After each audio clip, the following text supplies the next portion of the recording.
Hello?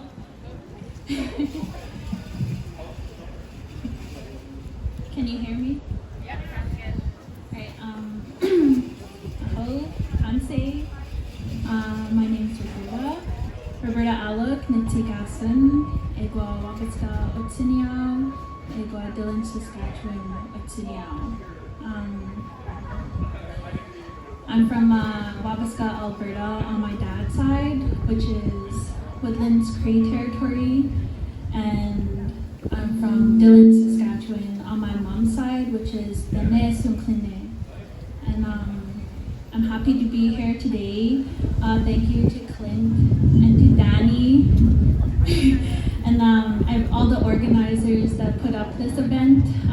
This is an alcohol-free zone, and I'm really grateful that that there is an event like this here on campus.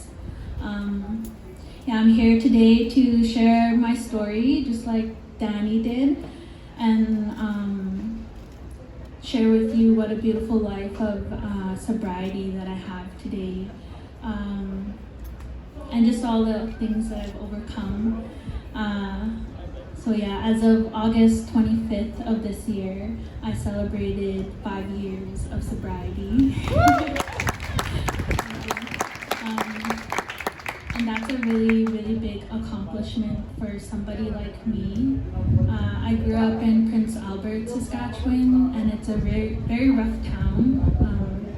Not as rough as Winnipeg, but it's really rough. Like that's where I grew up, and there's a lot of Native people there too. And with Native people, especially, like from my own experiences, there's just a lot of struggles with alcoholism and addiction and choosing the wrong path, and so it's a big accomplishment for me to have 5 years of sobriety. But not only that, all the things that I have now because of my sobriety and being so connected to culture and having all the supports around me. So yeah, I just wanted to share like some statistics quickly, and then I'll go into my story and what my life's like today. So I went on to Canada Statistics, and addiction, which can also translate to alcoholism, drugs, substance abuse, just stuff like that. So it affects 21% of Canadian population, or 6 million people, and that isn't including friends and family of addicts. It's directly people who are struggling with addiction.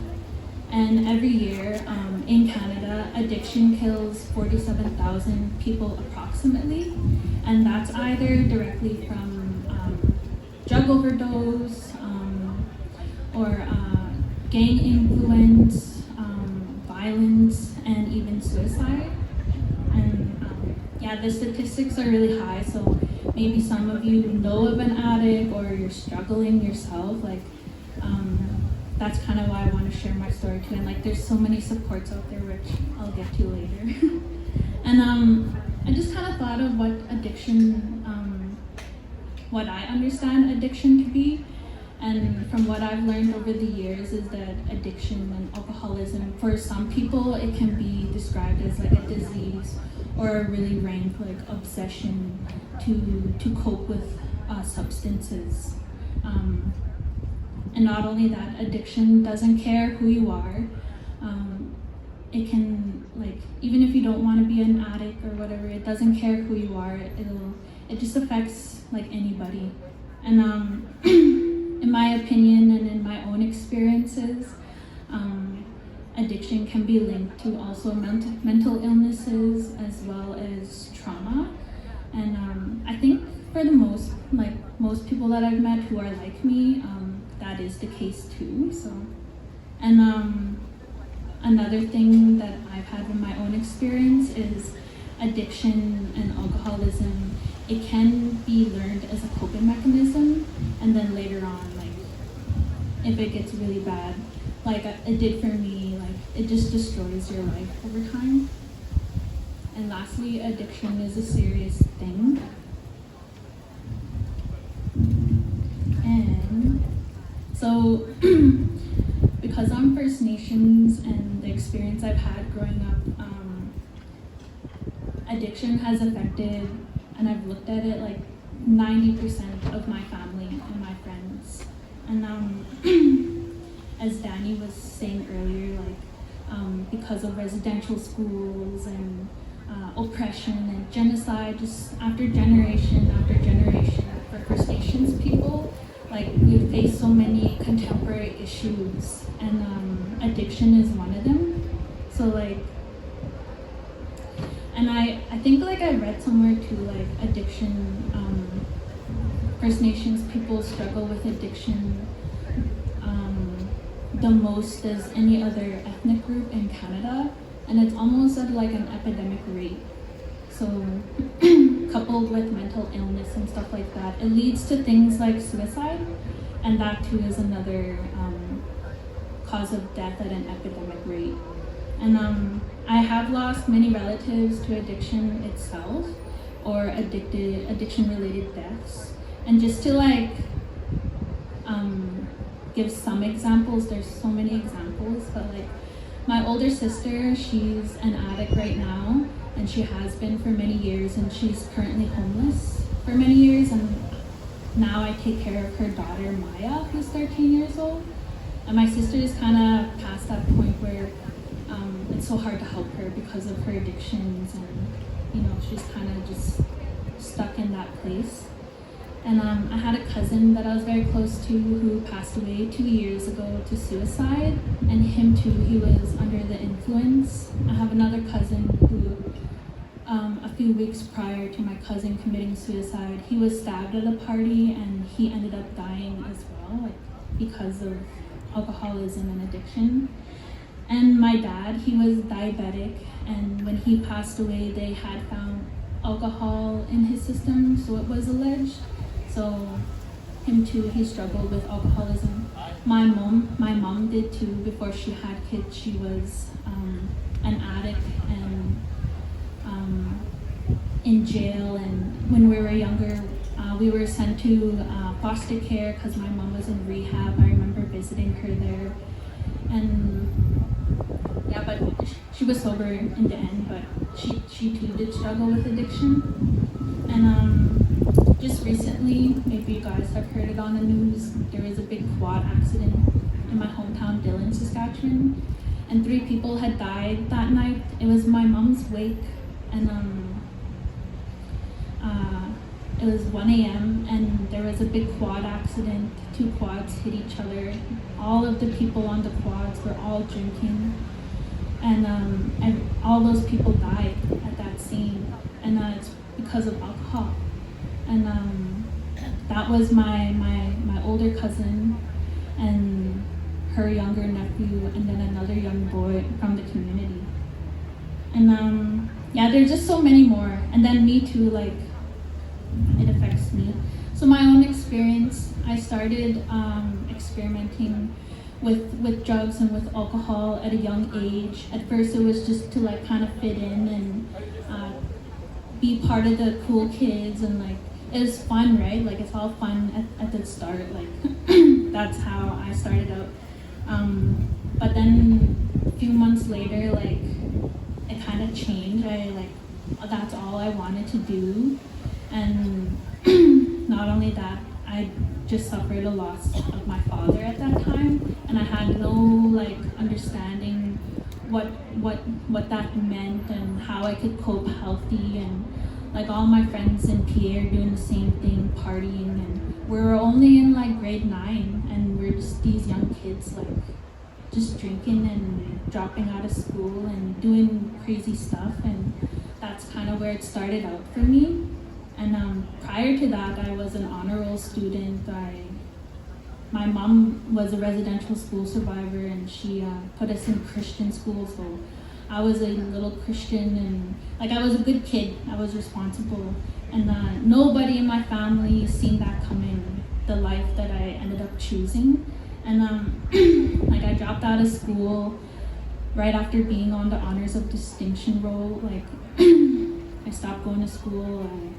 I started hanging out with new people who were drinking and partying and all this and that, and I couldn't hold a job.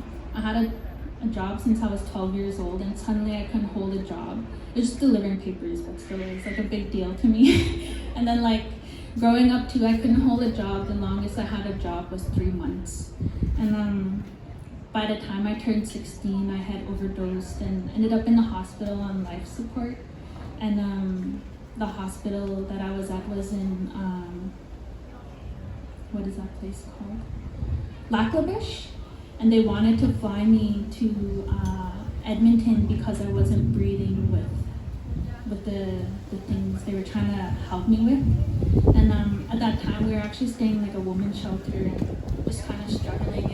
And my mom was praying for me. And I remember the next morning I woke up and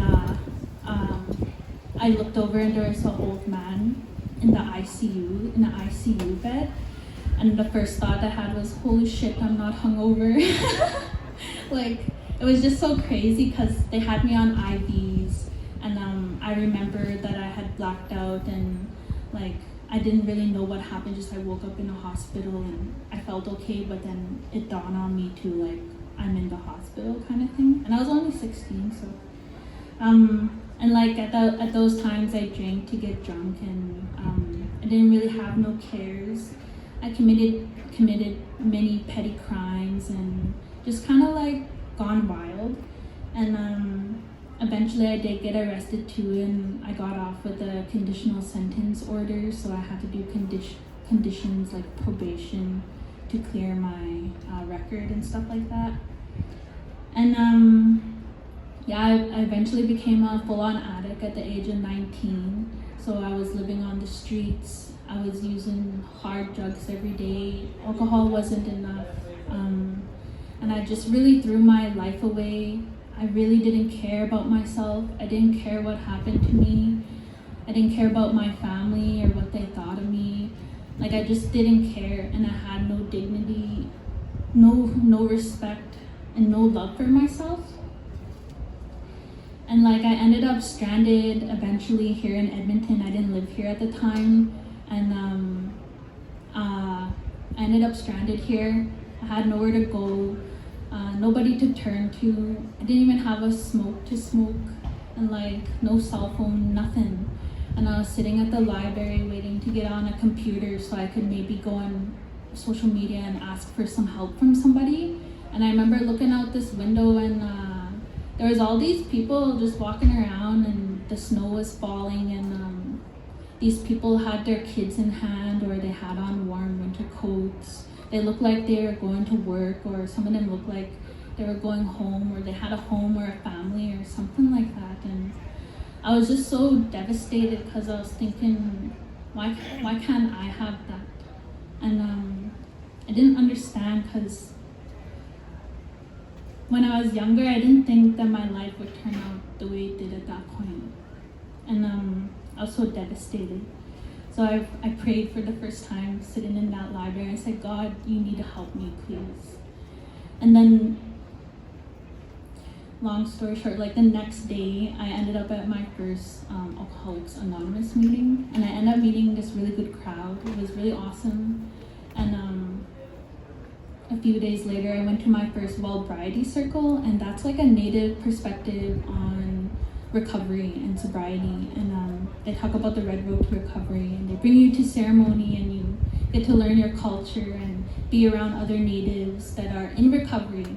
And I was so like amazed. There's all these elders there, they're sharing their stories, and they're sober, and they're doing all these cool stuff. And I was like, that's what I want. So like that's kind of where it started for me. Like, it took me reaching out, me coming to a place of awareness, and using those programs that are there for like people who are struggling with addiction and alcoholism, like AA, NA. There's Sobriety, but there's also like, if you're native, like, or even if you're not native, there's ceremony, there's culture, there's all these things that are there to support everyone on like in life in general, I guess. But like yeah, and another thing too, connecting to something greater than myself. So that was coming to culture for me. So like learning to pray again, or like going into ceremony and praying, and not only that, going to like sweats, Sundance, which led to my interest in the Cree language. That's my major now. And also crafting. I started like doing beadwork and sewing, and like everyone knows me for my beaded hats now, so so I do that. And I just started sewing to like ceremonial clothes and whatnot. And this is over the past 5 years, like just connecting with culture and hunting recently, and working on moose hides and stuff like that. That really helps me. And I've held a job for like the past 5 years, working as a supervisor at an outdoor store, which is really cool. I'm in university. I'm in a combined degree for Native Studies and Education with a major in Cree and a minor in art. And what I want to do with that in the future is be a Cree language instructor. And I think youth who may have been struggling like me in the past, like I could be a good role model for them, because I understand like some kids are just misunderstood or need those role models like I did at such a young age. And I do a lot of volunteering. I specifically like to work with youth, so over the summer I always take on like a youth mentorship summer job. And I've climbed mountains, which is cool, like in Jasper and stuff like that. I just got my motorbike license, so that's something too, like who would have thought. And then modeling. So most people recognize me or know me because of my modeling, but they see this beautiful image, and I'm always working with specifically Indigenous designers, makeup artists, photographers, organizations, events, and stuff like that. So they see this strong Native woman, and I like it because maybe not a lot of people know like where I'm actually coming from, and who this person is. And the reason why I do that is so I can share my story. So I can inspire people like me, especially First Nations youth. And like I have my niece Maya now, and I want to be a good, solid role model. And I really enjoy making my family proud and my communities, and because we need that. Like we struggle so much as it is, and all of a sudden I feel this strong desire just to continue what I'm doing. And I recently suffered the loss of my mom. Me and her were very close, and I had cut my hair, and I could have turned back to using, or back to alcohol and stuff like that. But I didn't, because I already built this life, and I already am so in love with the life that I have because of sobriety, and like. And the support net that I built over the years, I really just fell on it, and I'm still falling on it.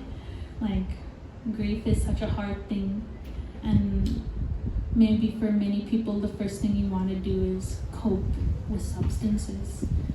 But there are other ways. Like all of a sudden, I'm at this event here sharing my story. It's actually really empowering for me. I'm happy with the life that I live today, and being here. Another thing too, why I wanted this life, to break that cycle for First Nations people, and to honor my mom. My ceremony family told me, you don't have to live without her, you can live for her. My mom was a residential school survivor. She struggled with addiction. She had a really hard life, single mom, just all the things that come with being First Nations. And she didn't really practice ceremony because of her trauma. And now, even though my mom's gone, I can live for her and for Maya. And lastly, recovery and sobriety is beautiful. It's a beautiful life. You can go have fun, that's fine. But like, sobriety is better, I think. We were never meant to destroy our lives with substance abuse. There's another way to live. And yeah, that's all I got. Thank you.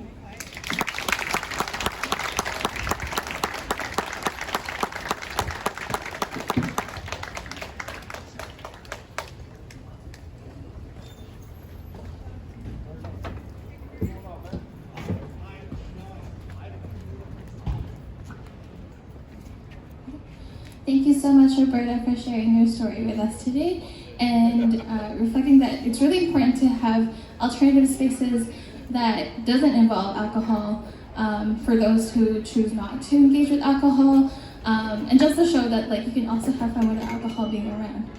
Okay, so our next performance is a musical performance by Emmett Michael. He's just gonna get stood up. But yeah, thank you so much for being here.